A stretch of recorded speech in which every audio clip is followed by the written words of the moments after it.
सोलापूर जिल्ह्यातील माळशिरस तालुक्यातील तांदुळवाडी गावाजवळ अत्यंत भीषण आणि काळजाचा थरकाप उडवणारी दुर्घटना घडली आहे।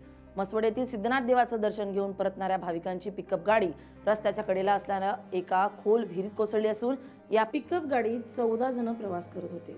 14 पैकी 8 जणांचा मृत्यू झाल्याची माहिती समोर आली आहे, तर 6 जणांना वाचवण्यात यश आले। महाराष्ट्राला हादरवून टाकणाऱ्या या भीषण अपघातातील सर्व मृत नागरिक हे पंढरपूर तालुक्यातील रांजणी गावचे रहिवासी होते। एकाच गावातील 8 जणांचा एकाच वेळी अशा प्रकारे अंत झाल्यामुळे संपूर्ण सोलापूर जिल्ह्यासह संपूर्ण महाराष्ट्रावर तीव्र शोककळा पसरली आहे। आज सायंकाळच्या सुमारास मसवड पंढरपूर मार्गावर तांदुळवाडी गावाच्या शिवारात हा अपघात घडलाय। मसवड येथील प्रसिद्ध सिद्धनाथ या आपल्या कुलदैवताच्या दर्शनासाठी रांजणी गावातील ग्रामस्थ आणि नातेवाईकांचा एक मोठा समूह अत्यंत आनंदानं आणि उत्साहानं एका पिकअप वाहनातून गेला होता। देवदर्शन अतिशय उत्साहात पार पडल्यानंतर सर्वजण घराकडे परतत होते। दुपारनंतर परतीचा प्रवास सुरू झाला आणि गाड्यांमध्ये आनंदाचं भजनाचं वातावरण होतं। मात्र तांदुळवाडी गावाजवळ आल्यानंतर रस्त्याच्या अगदी कडेला संरक्षक भिंत किंवा कोणतेही सुरक्षेचे कठडे नसलेल्या एका विहिरीजवळ वाहनावरील नियंत्रण अचानक सुटलं असावं आणि भरधाव वेगातील पिकअप गाडी थेट विहिरीत कोसळली। हा अपघात इतका भीषण होता की वाहनाचा वेग आणि पाण्याचा अंदाज कोणालाच आला नाही। गाडी विहिरीत कोसळताच मोठा आवाज झाला, ज्यामुळे तांदुळवाडी परिसरातील स्थानिक शेतकरी आणि ग्रामस्थ मोठ्या संख्येने घटनास्थळाकडे धावले।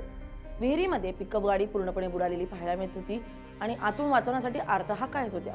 स्थानिक नागरिकांनी कोणतीही वाट न पाहता तात्काळ विहिरीत उड्या मारून मदत कार्य सुरू केलंय। मात्र विहिरीला पाणी प्रचंड प्रमाणात असल्यानं गाडी पूर्णपणे बुडाल्यामुळे आतील प्रवाशांना बाहेर पडण्यासाठी कोणतीही जागा उरली नव्हती। स्थानिक प्रशासनाला, पोलिसांना आणि आपत्ती व्यवस्थापन पथकाला तातडीने या घटनेची माहिती देण्यात आली आहे। माहिती मिळताच माळशिरस पोलीस ठाण्याचे अधिकारी, महसूल विभागाचे कर्मचारी आणि बचाव पथक मोठ्या ताफ्यासह घटनास्थळी दाखल झाले असल्याची माहिती समोर आली आहे। स्थानिक ग्रामस्थ आणि प्रशासकीय यंत्रणेनं विहिरीतून अपघातग्रस्त पिकअप गाडी बाहेर काढण्यासाठी युद्धपातळीवर प्रयत्न सुरू केलेत। दुर्दैवाने या अपघातात 8 जणांचा मृत्यू झालाय। सुदैवानं 6 जणांना वाचवण्यात यश आलंय। मृतांमध्ये महिला, पुरुष आणि काही लहान मुलांचाही समावेश असल्याचं प्राथमिक स्तरावर समोर आलंय। हा अपघात नेमका कशामुळे झाला, चालकाला डुलकी लागली होती की वाहनाचा काही तांत्रिक बिघाड झाला होता, याची माहिती अजून मिळालेली नाही। मात्र रस्त्याच्या अगदी कडेला विहिरीत असणं आणि तिला कोणत्याही स्वरूपाचं मजबूत कठडा नसणं हे या मोठ्या जीवितहानीचं मुख्य कारण ठरल्याचं स्थानिक नागरिकांचं म्हणणं आहे। रांजणी गावात जशी ही बातमी पोहोचली तसा संपूर्ण गावात एकच आक्रोश निर्माण झालाय। देवदर्शनासाठी गेलेली आपली माणसं आता कधीच परत येणार नाहीत, यामुळे कुटुंबातील सदस्यांनी आणि नातेवाईकांनी हंबरडा फोडलाय। एकाच गावातील अनेक घरं या अपघातामुळे उद्ध्वस्त झाली असून गावकरी पूर्णपणे सन्न झालेत। राज्यभरातून या दुर्घटनेबद्दल तीव्र दुःख व्यक्त केलं जात असून राजकीय नेते आणि सामाजिक कार्यकर्त्यांनी मृत व्यक्तींना श्रद्धांजली वाहिली आहे। रस्त्यांच्या कडेला असलेल्या विहिरींच्या सुरक्षिततेचा प्रश्न पुन्हा एकदा ऐरणीवर आला असून काही दिवसांपूर्वीच नाशिकच्या दिंडोरीमध्ये रात्रीच्या वेळी खासगी क्लासचं स्नेहसंमेलन आटोपून घरी परतत असताना दरगोडे कुटुंबाची कार रस्त्याशेजारील विहिरीत कोसळली होती। या भीषण अपघातात एकाच कुटुंबातील 6 लहान मुलांसह एकूण 9 जणांचा पाण्यात बुडून दुर्दैवी मृत्यू झाला होता। त्यानंतर ती विहीर बुजवून टाकण्यात आली होती। आज पुन्हा एकदा सोलापूर जिल्ह्यातील माळशिरसमध्ये पिकअप गाडी विहिरीत कोसळून तब्बल 8 जणांना आपला प्राण गमवावा लागलाय। अखेर कधी थांबणार हे मृत्यूचं तांडव? कुठवर चालणार हा निष्पापांचा रक्ताचा खेळ? काही दिवसांपूर्वी नाशिकच्या दिंडोरीत त्या चिमुकल्यांसह 9 जणांना काळानं ओढलं आणि आज सोलापूरच्या माळशिरसमध्ये 8 जणांचा संसार एका विहिरीच्या अंधारात कायमचा बुडलाय। देवदर्शनावरून हसत खेळत घरी परतणाऱ्या त्या कुटुंबांना काय माहिती होतं की रस्त्याच्या कडेला मृत्यू आ वासून उभाय। मृत्यूना अपघात म्हणायचं की प्रशासकीय खून? रस्त्याच्या कडेला अशा उघड्या आणि असुरक्षित विहिरी ठेवणाऱ्यांचा डोळे कधी उघडणार?